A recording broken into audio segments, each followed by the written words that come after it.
Brad, welcome back, man. Hey Drew, how are you, man? I'm great, but you've lived a lot of life since our last episode. Just catch us Yeah, up. I know. Yeah. Well, just moving and vacation and you know, a lot in a short amount of time, that's for sure. It's been it's been a very full life. So you're getting settled in now, Yeah. though. So that's good. Yeah, for sure. And business is doing great. We're able to serve a lot of our great partners. So if you're a listener watching out there, thanks for partnering with us and doing business. And we're always happy to serve and help out. So it's been a good few months of being able to serve our great clients. No, absolutely. We've been extremely busy, and we're really grateful for the opportunity to serve our clients for sure. Yeah. Well, I want to talk just kind of briefly today about something it's a tough subject, but it's a place that we get to show up and serve in. We're coming into like storm season, so if you're new to being an insurance rep or whatever, or if you've been around for a while, I should say, you know that this is a very busy season, a very real need. And so we're going to talk for a few minutes today just about Yeah. that, how we can partner with reps during these CAT events. And just let's start here. What makes CAT events so uniquely challenging for reps and agencies?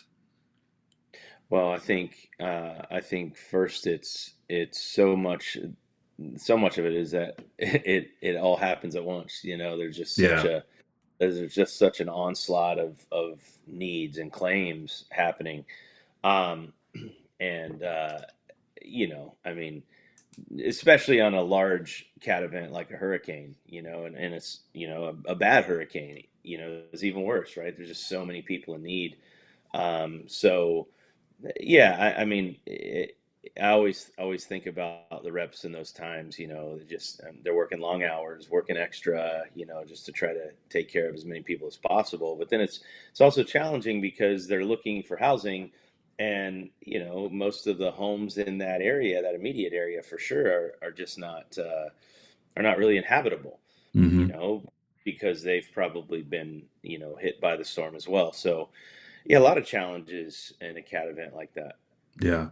Well, even as you're talking to me, even hotels and places where people would go to stay locally Yeah. are sometimes unavailable because they're either out of power Right. or they've been hit themselves and all that. Right. Right.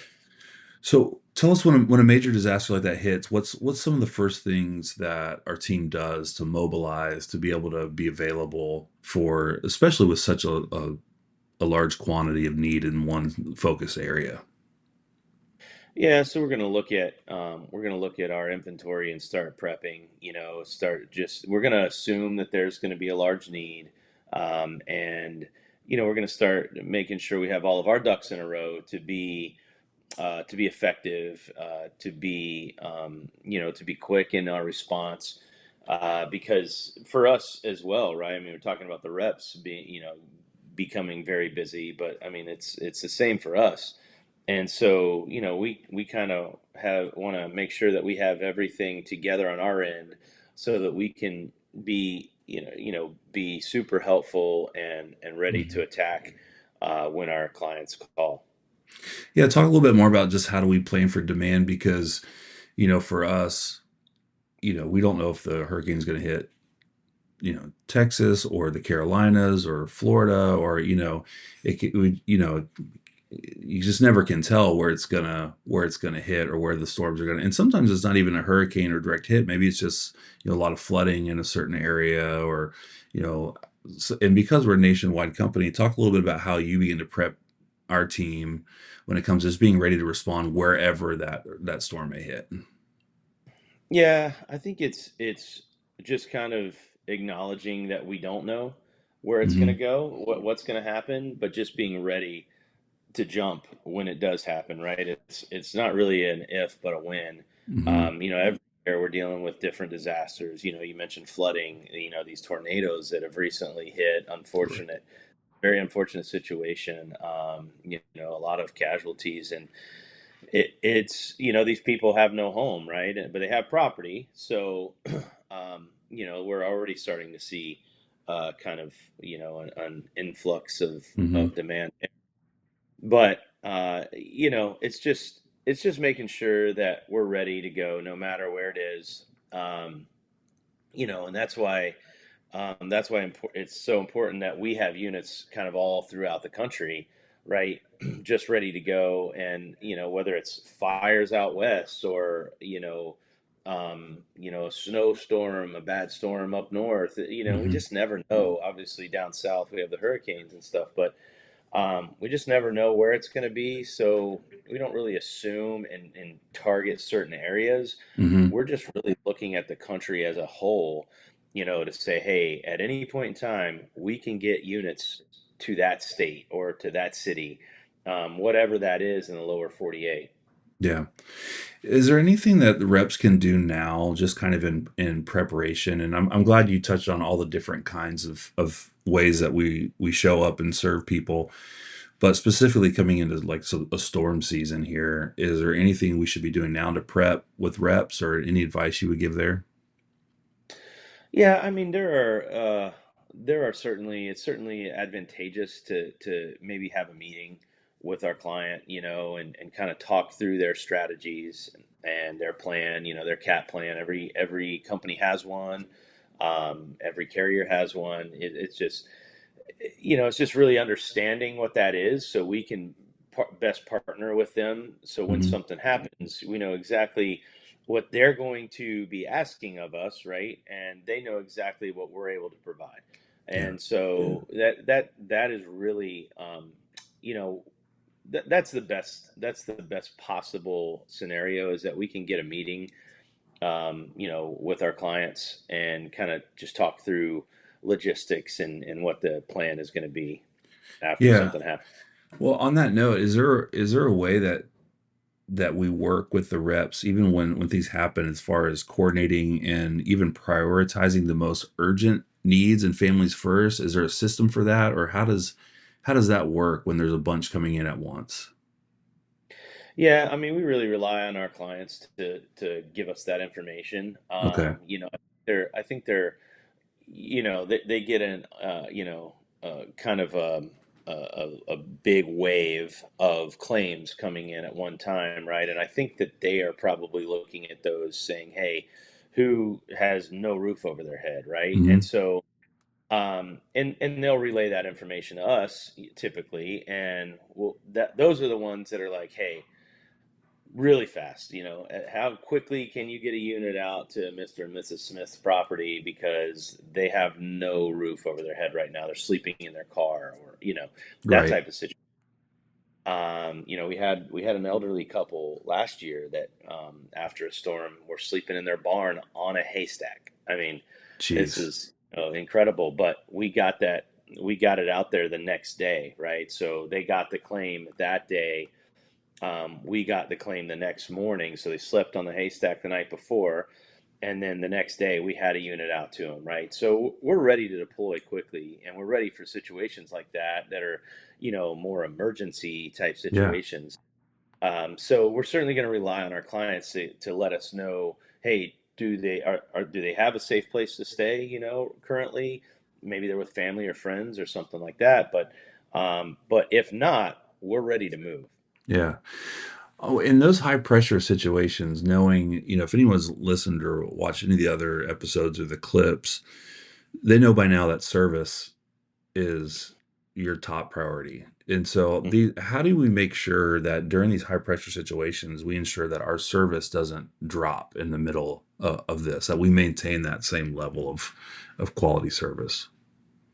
Yeah, I think it's just being prepared and understanding the situation that you're in.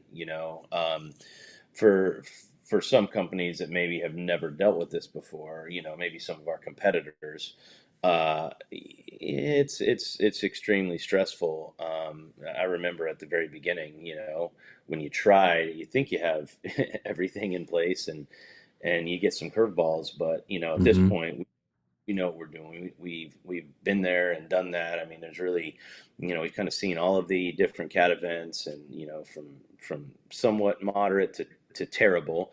And it's just really knowing and having knowledge and experience in handling these things. And everybody on our team has been through that now at this point, and some multiple times for sure. But we just really have a good understanding of what to do. So we're not flustered. We are Right. we're still calm. We're calm, cool, and collected. Know what we have to do. It's not like, oh my gosh, what are we going to do in this situation? They need this, but it's just, man, there's none of that. And I'm grateful, because I won't say that's always been the case. Well, yeah, I mean, I don't know if you mind sharing, but early on in the company's history, it wasn't it right when you started the company, starting the Yeah, business, it was kind of born in one of these events, but that back then you didn't have, it wasn't much of a team. It was just a couple people, and you were just working long hours, man, long days, 7 days a week. I'm telling you, at the beginning, it was right after cat event, hurricane, the ones in St. Charles, and or not, sorry, St. Charles, Lake Charles, Louisiana. And it was back to back hurricanes that hit there, and golly, man, we were flooded. And between Kristen and myself, we were working, I would say, probably 100-hour weeks, just to make sure we were able to take care of all of the needs that we had. yeah. And I will say, I don't think we dropped the ball. I mean, it was pretty incredible to look back on, and it's something that we're very proud of for sure.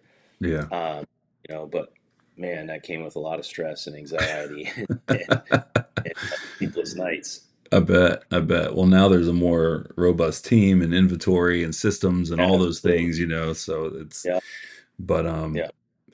let's take just a slight turn for a minute. But when these events happen, it's crisis events, a lot's going on, and it's easy for vendors like ourselves, reps, whatever, to just get into business mode and just to be like, hey, we got to crank these things out, whatever. But what role does like empathy and even communication, what does that have? What role does that play with these families that are in crisis? Because I think it's easy to forget sometimes when you're just trying to get the job done that there's real people here. They're in a season of trauma. Does that matter to you? How do we approach that? Yeah, it matters to me a lot.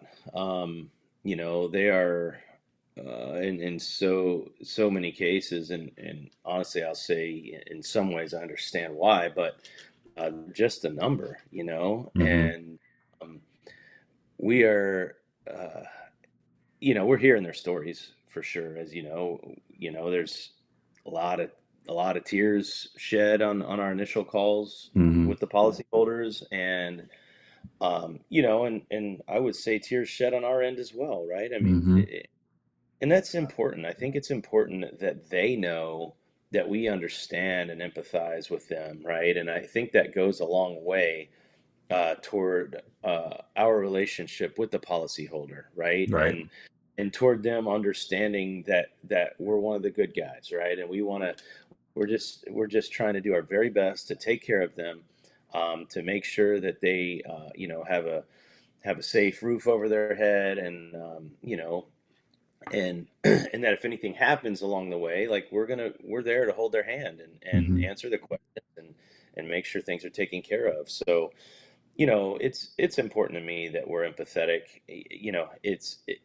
It would be, I guess, easier to just kind of call them another number as well, Hmm. um, and less emotionally taxing on the team. But I really appreciate the ability to kind of put ourselves in their shoes.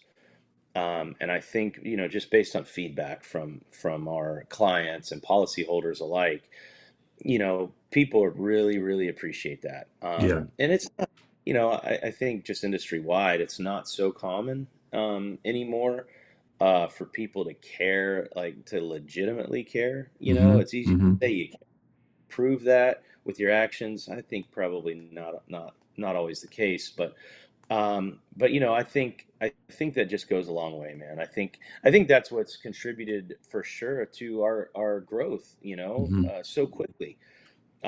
Is just making sure that we're doing people what we tell them we're going to do, and showing them that they're important, and that we care, and Right. and I think just kind of all of that combined is what has led to our success and our growth. And look, it's easy for a company when they get to a certain point and realize, hey, they have good clients and they're sending them repeat business and those things, right?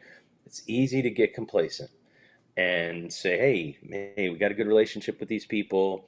But ultimately, that's the kind of the crux when businesses either start to decline, or they keep doing what they've been doing and continue to ascend. And that's what we're going to do. We're going to keep doing what we've been doing. We're going to continue to ascend. We're not going to be complacent. We are super happy to have the clients we have, and we will continue to take great care of them and their policyholders.